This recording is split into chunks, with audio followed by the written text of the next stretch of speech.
Araw muli sa inyo mga kapolitika at maraming salamat sa pagtunghay dito sa ating YouTube channel. Kung kayo ay bago pa lang ay huwag kalimutang mag-like at mag-subscribe muna kayo para kayo ay updated sa issue ng bansa at issue ng lipunan. Oy, shoutout nga pala doon sa 45,000 views doon sa ating previous video. At ako ay lubos nagpapasalamat sa mga sumusuporta at nagsusubaybay dito sa ating YouTube channel. Again, kung kayo ay bago pa lang dito sa aking YouTube channel, ay huwag kalimutang mag-like at mag-subscribe muna kayo para kayo ay updated sa issue ng bansa at issue ng lipunan. Ang ating pag-uusapan sa ngayon mga kapolitika ay itong nagkaroon ng briefer itong DOJ dito kay Pangulong Bongbong Marcos tungkol sa ano ba talaga ang kanilang gagawin kung sakaling maglabas ng desisyon itong ICC dito kay Bongbong Marcos. At ating ring pag-uusapan itong sinabi ni Amy Marcos na kung saan is wag daw masyadong praning dito sa pag-aakusa ni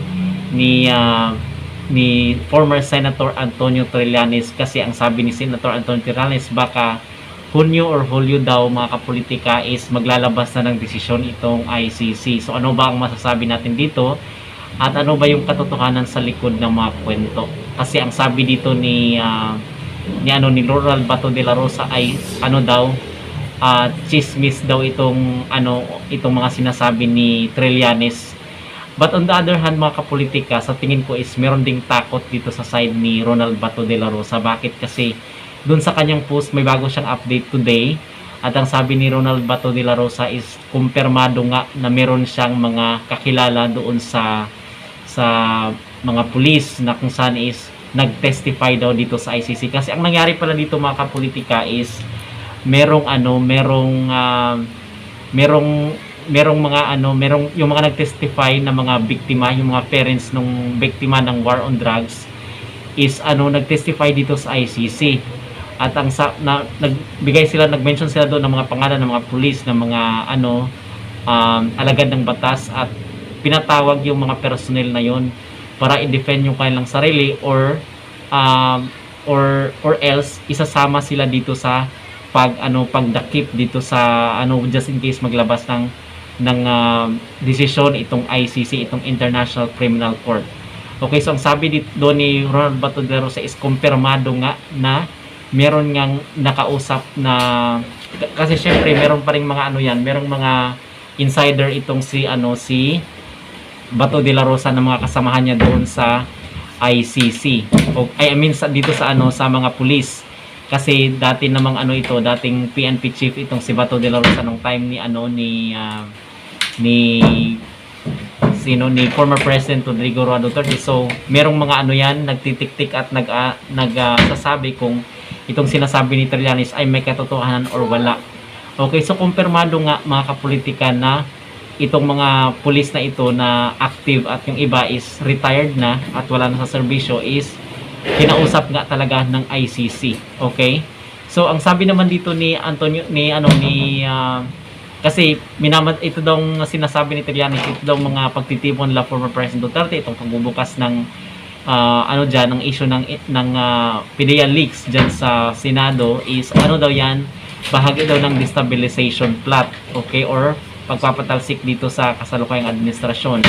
Pero sumagot na dito si Amy Marcos mga kapolitika at sabi niya is wag daw masyadong praning itong si Trillanes kasi sa tingin natin at dito is binabaliwala. Hindi pwedeng mamili itong si Amy Marcos kung sino ang kanyang papanigan, ito bang mga Duterte or itong kanyang kapatid na si Bongbong Marcos. Pero sa tingin ko mga kapolitika is mas matimbang talaga yung kanyang kadugo kaysa dito sa mga Duterte. Okay? Kasi nasa apelyido nila at kaya nga 'di ba tumakbo itong si Bongbong Marcos diyan para linisin yung kanilang pangalan. Okay, mas importante kay Amy Marcos yung kanilang pangalan kaysa sa ibang tao. Yun lang po yun ang realidad mga kapolitika. Okay, now dito meron kasing video itong si Amy Marcos dito sa YouTube. Ang sabi niya dito is medyo medyo nagpasaring siya dito sa mga nangyayari. Okay, wala naman tayong wala namang pinapanigan itong sa Amy Marcos dito sa kanyang video sa YouTube. Pero ang sabi niya is sabi niya kaligtasan hindi bardagulan, hanap buhay hindi hanap away, hindi giyera kontra politika kundi giyera kontra gutom. Hindi puro ambisyon kundi may solusyon. Yun ang sasabi ni Amy Marcos. At panoorin natin yung video mga kapolitika at bibigyan natin ng reaksyon yung kanyang sinabi. Ang kailangan ng Pilipino, bigas, hindi angas, kabuhayan, kaligtasan, hindi bardagulan, hanap buhay, hindi hanap away, hindi gera sa politika, kundi gera kontra gutom. Hindi lang dapat puro ambisyon, dapat ay may solusyon. Unahin ang pagkain. Politika, ano ang ating masasabi dito sa sa sinabi ni Amy Marcos na kaligtasan, hindi bardagulan, hanap buhay, hindi hanap away, hindi giyera kontra politika, kundi giyera kontra gutom.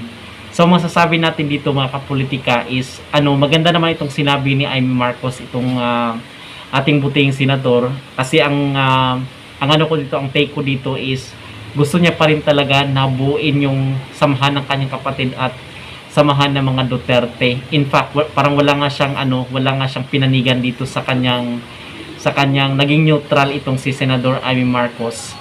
At ang masasabi natin dito is hindi pa rin talaga natutumbok ni Amy Marcos yung talagang totoong issue dito. Okay, kasi ang gusto talaga ng mga Duterte supporter is lumabas yung katotohanan doon sa PDEA leaks. Kasi ito yung pinaka-latest ngayon na na issue ni Bongbong Marcos. At hindi nga siya din umattend doon sa sa hearing sa Senado, itong si Senador Amy Marcos. At sa palagay natin kasi kapatid din siya nitong ating presidente, and of course mas matimbang yun sa kanyang puso. Pero ang sabi niya nga is meron siyang hearing na inatinan, kaya hindi siya naka-attend dito sa hearing ng ng PDEA leaks.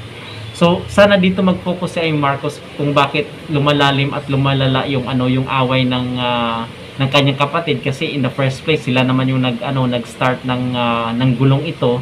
Simula nung tinanggal yung confidential fund ni Inday, doon talaga nagsimulang mag-alburuto itong si former President Rodrigo Duterte, at sunod-sunod na nga yung birada at yung mga pasaring ng former president dito sa kasalukuyang administrasyon. Ito talaga yung talagang tutumbukin sana ni Amy Marcos, hindi yung mga pahapyaw at alam mo yun, yung mga parang binabaliwala niya yung totoong issue dito sa parang laging nasa safe ground itong si Senador Amy Marcos. At natitiyak natin na hanggat hindi ito nasosolusyonan at hindi kumilos itong sa Amy Marcos sa mga sa mga gulong ito is hindi matatapos yung civil war nitong itong dalawang kampo, itong side ng kanyang kapatid at mga Duterte. So yun ang ating pananaw dito mga kapolitika. Okay?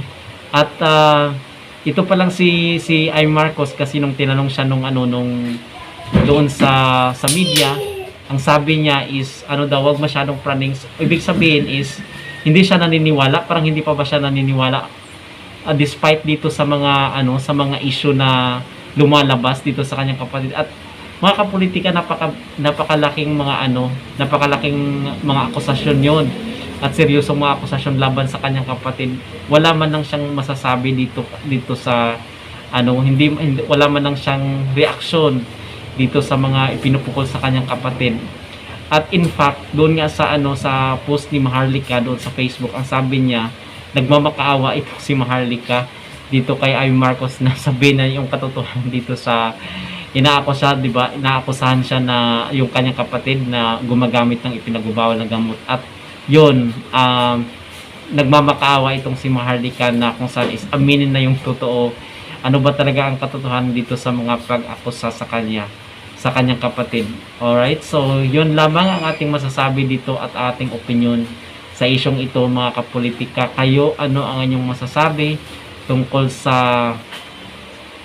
dito sa planong destabilization umano kay Pangulong Bongbong Marcos, at itong reaksyon ni Amy Marcos sa mga sa issue ng kanyang kapatid at yung away ng kanyang pamilya at mga Duterte. Huwag kalimutang mag-like at mag-subscribe muna kayo dito sa ating YouTube channel para kayo ay updated sa issue ng bansa at issue ng lipunan.